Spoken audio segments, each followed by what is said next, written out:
Eto na, ito ating mga kakausapin. Bukod sa bigas, ang pinagsasaluhan sa bahay nila, konsumisyon.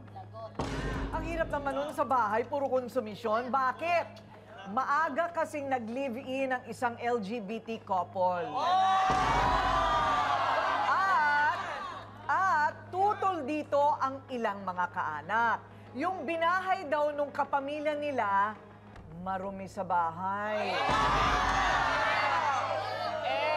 Hindi naglilinis ng banyo at ng kusina. Kaya ang tawag pa nga nila dito ay dugyot. At diyan na nagsimula ang kanilang bangayan dahil may nayamot sa dugyot. Naman na! Dugyot pa! Ew!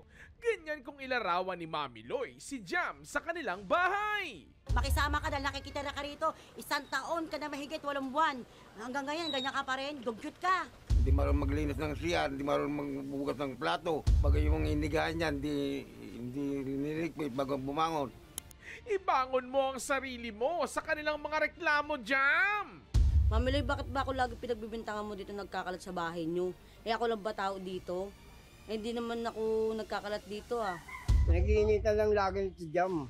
Dahil ayaw nila kay Jam eh. Hindi naman good yun eh. Malinis nga yun.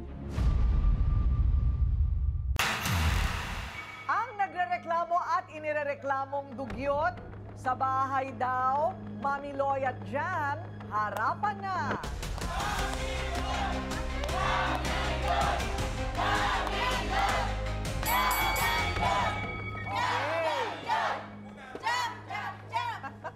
Loy pala, Loy, Mami Loy.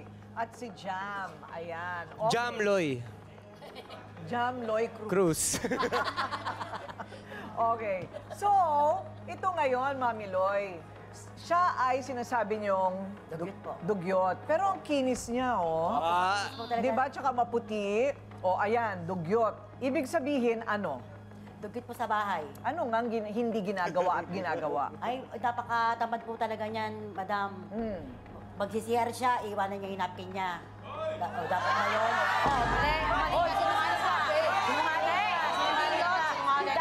Dahil ikaw lang meron nung kami, wala na kami regla, ikaw lang yun.